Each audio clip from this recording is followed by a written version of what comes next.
Hello everyone and welcome back to EU4 The Religious Wars. So today is episode 5, and every 5 episodes I kind of want to look at the statistics. So yeah, we're going to start with the country overview. So I currently sorted the countries by development. So the most development obviously has the Reformed Empire. This is no surprise. They've just taken 6 provinces off of the Protestants, so yeah, no surprise. Also the Shia following because they've taken provinces from the Jews, so that is no surprise. But who comes afterwards? We have the Hindus, which is actually surprising, the Shintos. So these two nations have really done a lot of colonizing, and also the Inti Empire. So those are the first 5 that I kind of want to give a mention. The rest you can obviously see, and you know, least provinces obviously have all of the Mayan Empire at the least, and then all of its little states that kind of fell apart afterwards. So that makes sense. Now the Catholics, for some reason, also do not have that much development. They're actually very, down here, even though they've been in so many wars and actually won. So yeah, that's very interesting. But yeah, let's look at income. So yeah, income, we also have the Inti and the Reformed Empire very high up there. Now, a lot of people said that, the Europeans gonna have it very easy because they're gonna have all the trade, and that is true, but because the Inti and Nahuatl Empire especially are Western, they will get all of the bonuses from gold. They're not gonna have any restrictions from gold income, which you can see here. Almost 30 gold a month is what the Intis get, as income, just from the gold mines. That's nuts. And the Nahuatls only get half of it, but that's still very, very huge. So that's going to help them out a lot. Now, the inflation obviously is very high, but, that's just something they're going to have to be able to deal with. Anything else? Max manpower is something we could look at. There's also the Reformed Empire, obviously the best, followed by the Inti. So yeah, currently the Reformed and Inti are probably the strongest country-wise, but let's look at the economy a little bit more. For example, taxation. Now, taxation is one thing because in the custom setup, each nation gets extra money just because in order to be able to maintain their colonists, the extra colonists that they get. So each of these little nations over here actually gets extra tax and extra manpower simply because they're a independent nation. So that might actually be something, they can use against the Nahuatl Empire. Not sure if they will, but every single nation, even the one province Manakato, is making $3 off of tax. So they can actually colonize straight up. So we'll see if that's actually going to help them out, with their religion. One thing I also wanted to check out is obviously the religious map mode, but first let's go for the armies. So yeah, total manpower, well, that always changes, so let's actually go for total armies. So Nahuatl Empire and Reformed are the first, then North, Tengri, and Inti are very powerful. Also the force limits, I think the North have the biggest force limits, yes they do, followed by the Reformed and actually the Shamanist, which is surprising. But yeah, they have not yet been in a war, so we'll see how that actually works out. Now the Tengris are kind of suffering from a lack of manpower at the moment, but it should come back rather soon. What else have we got? We obviously do have the score comparison. I just want to go over that quickly as well. So the most score currently holds, who is it? The Inti Empire, followed by the Nahuatl Empire, and then the Reformed, Catholic, and Shia Empire. So the 3 nations that actually won wars, and then we have these 2 nations who are just kind of awesome for whatever reason. Now, one thing I should mention is that Zapotec actually has more score than a couple of these empires, like the Hindus, the Vajrayani, and all these, which is very surprising. I don't know how they got these many points, but they did, somehow. And yeah, last but not least, I definitely want to check out the religions. So yeah, each religion obviously has 1 nation, except for the Mayan religion, they have 6 nations, and here's the amount of provinces they control. But as I said, that is not representative at the moment because, well, not everything has been colonized yet. But yeah, just have a look at these, the religions, so yeah. Cool, but that's, as I said, will change soon enough. Okay. So yeah, 2 things I actually want to go over before we keep going. We have one more alliance, And the Varjajanis and the Theravadas have formed an alliance, probably against the Confucians and the Mahayana. So that's going to be interesting if these two alliance blocks will actually fight each other, which will be very cool. And also, we have the Sikh, who are now bordering the Varjajani as well. So there's going to be some cool wars going on over here. At least that's what I hope. And of course, we still have this war over here with the Catholics. That's currently the only war that we have. At least that's what I think. Yeah, so it's currently the only war, Catholics and the Sunnis. And I think the Catholics are winning, but that's mostly because they occupy Tunis. So we're going to see how that works out. Let's actually go for 1 day to see all the troops. There we go. So yeah, let's relax and just go forward a little bit. And once we hit the new year, we can actually slow down and check out things again, if anything has changed, which I doubt. Alright, so, okay, so the war is over. Interesting. Well, oh, that was quick. So I missed it. But yeah, so the Catholics actually did took Tunis. So they won once again. So that's very nice. Kicking everyone in the side. Cool. Alright. Well, I guess with no war going on, we can just keep moving forward. So let's do that. Give it a nice overview over here so we can see what's going on. I'm very interested to see when these nations will strike. Like the Ptolemies and the Intis, they have so much time to really prepare and grow strong. So yeah, it's definitely something I'm looking forward to. And obviously, the North should definitely go for the Protestants, although they are allied still to the Orthodox, which is obviously helping them out quite a lot. So yeah, this alliance, then we have this alliance, and this one over here. And those are all the ones we have for now. Cool. So yeah, I think I'm always gonna get 1 year through, and then I'll check the ledger and see if anything else is happening. But yeah, obviously we can watch the colonization. It's gonna pick up soon enough. But almost every nation already should have like 2 colonists or something. But yeah. Yeah, so now the Tengris are over here. I think they're gonna crush the Shinto. They've just shown how powerful they are. Yeah, still no war, so let's just continue. So yeah, I think the Tengri are gonna be a very huge powerhouse over there. And also, I think the North. I don't know why they're not attacking the Protestants. It's the best time. I mean, of course they're allied to the Orthodox, but still, I would just do it. And it seems to be a war again. The Shia have declared a war on the Jewish people once again. And I don't think that the Jewish are going to be able to put up a defense, to be quite honest. They've already been beaten, and wow, that was a short time. Although they are actually fighting, so they've split up their troops in a very stupid fashion, actually. So they have their one huge stack over here getting slaughtered, while they fight a little small stack over there. So that was definitely not smart. Yeah, I think they're gonna lose. Yeah, they already lost one more province, although this is not a fort. Alright, never mind. Yeah, they gotta really get their shit together, to be honest. I mean, they're gonna get... This is just dumb. Why do they do this? If they would actually have their men together, they could be able to do something, but nope. Yeah, so they have 45,000 men and more smaller dudes. No chance. Come on, get your troops in there. Okay, you might... Oh, okay. They actually win a battle. Good. Alright, so the Shias are a little overconfident.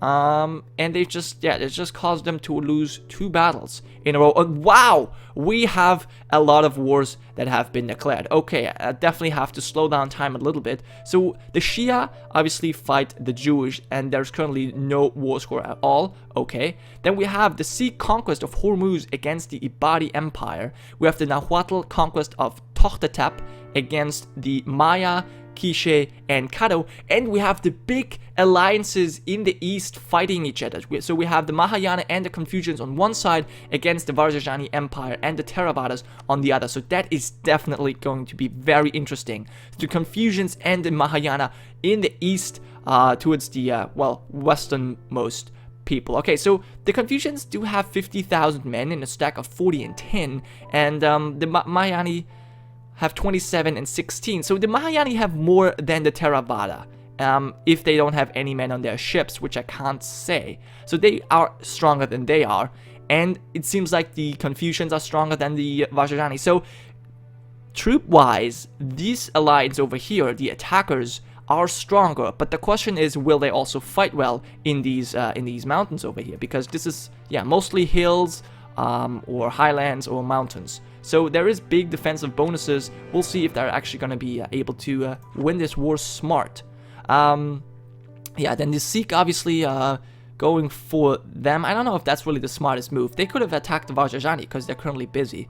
But yeah, they have 35,000 men, but they have good generals, a 5-2 general and a 1-4. Now their military technology is 14. The Ibadi only have 13, so that gives them an advantage. Obviously, they get also morale of armies, whereas the Ibadi, not as I said previously, they get morale of navies, not of armies. That's what the Shia have. So yeah, that's a mistake on my part. But I think the Ibadi will be able to defend. They have definitely the bigger navy. Actually, no, this is the Shia navy. This is the Ibadi navy.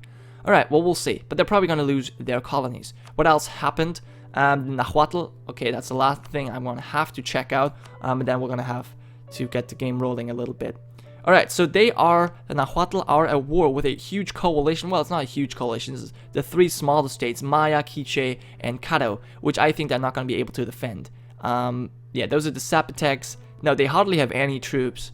Yeah, they have hardly 22,000 men. Nahuatl have 1 army over here that's already more. Yeah, so they outnumber them 2 to 1 more even, so that should not really be a problem for the Nahuatls over here to take quite a lot of land. But we'll see how much they will actually take. Okay, well, let's go, well, where do I focus? Probably on the Alliance. I think the Alliance will probably be the most interesting for now. So let's actually see how they go about their war. Okay, so they actually consolidate their forces over here in the northern border of the Mahayani Empire. But also the Confucians do the same. They're also shifting over. Interesting.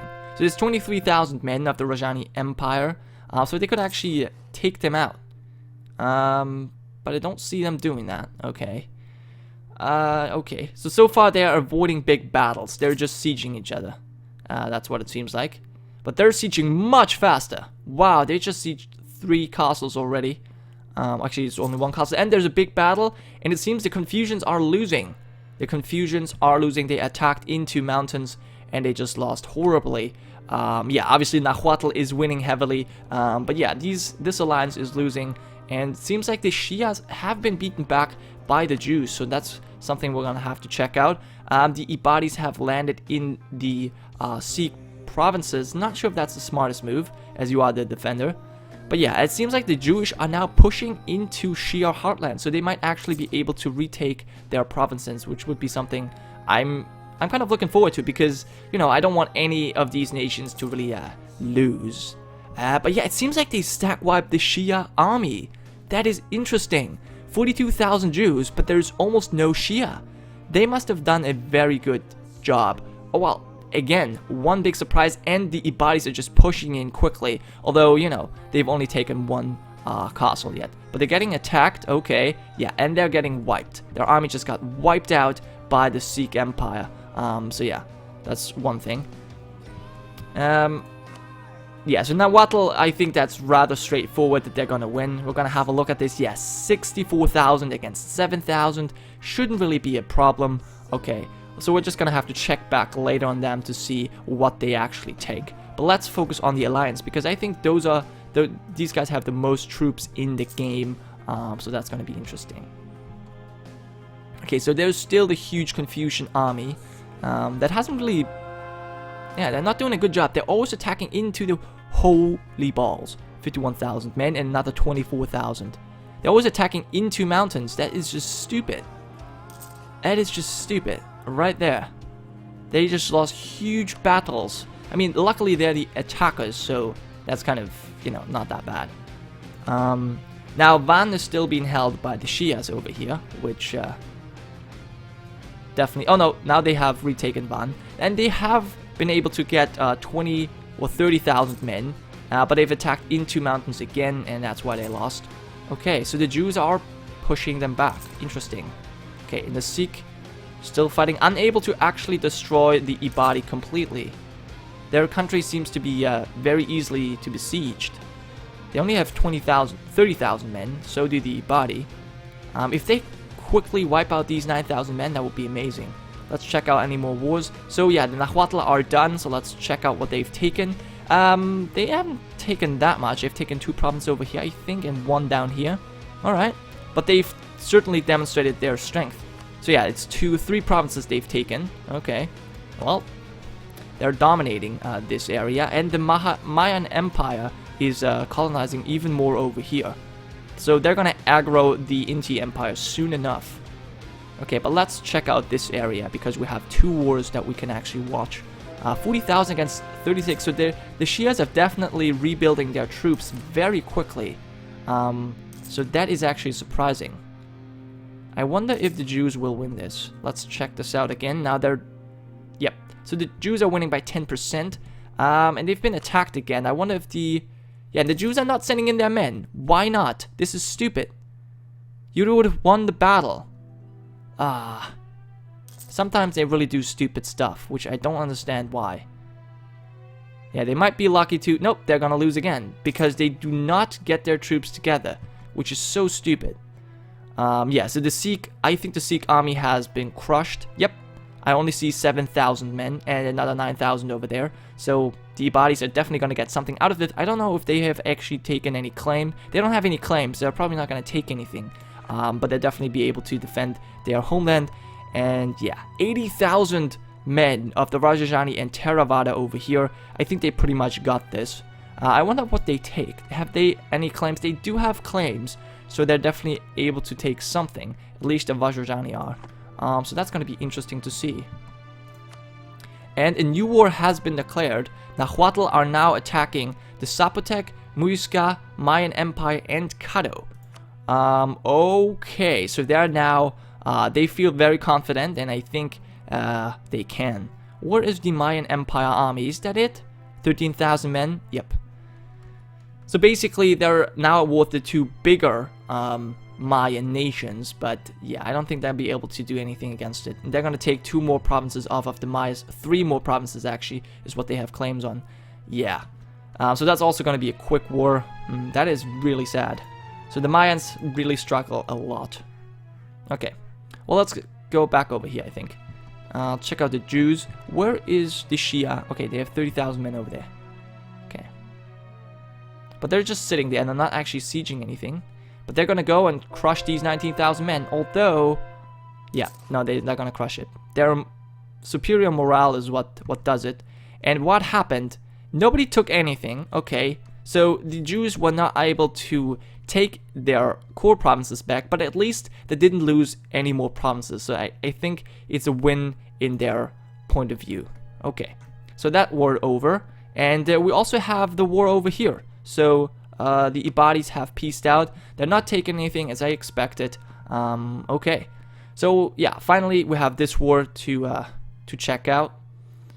I think they're gonna push this war a little bit simply because the Vajrayani has some claims and they feel confident to actually take over. So this is Theravada troops and the Vajrayani troops, so they have the superiority over in the south, but it seems like this is not as well defended. 15,000 men only. Now the Confucians Mahayani, they're not actually sieging anything, they're just walking about. And now the Mahayani Empire is getting besieged. Now they are the attackers in this war, but yeah, I don't think they're gonna get much out of it, to be quite honest. And Nahuatl are just winning, which is no surprise considering their huge force number. And I can hear it. Yep, and the war has ended, and the Vajrayani have taken at least 1 province. Yeah, 1 province only. Yes. Okay. Well, but that is a 4th province, so that is definitely something valuable, and that's gonna weaken the Mahayani and Confucian alliance for later wars. Actually, and they even had to break their alliance. Ooh, that is big. So this alliance actually was able to defend, take a province, and disarm this alliance. So yeah, that was a stupid war declared by the Mahayans and the Confucians. Their alliance doesn't really seem to be that powerful. They already lost against the Tengri. So yeah, they are not really doing that well. Their troops seem to be rather weak. Okay, so what wars do we have left? The second Tengri conquest of Beijing. So perhaps these guys didn't actually have to give up the alliance, but basically just refused to help the Confusion. So now the Tengris do have 53,000 men against the Confusion armies. They do really have a lot of men just, you know, by the numbers, but they're never actually smart at putting these guys together, although they have been able to get their troops in time, and they might be able to defend against the Tengri. So yeah, the first battle, the Confusion actually won, so that's good for them. But that was the end of today's episode, guys, so I hope you enjoyed, and I'll see you next time. Gironca, signing off.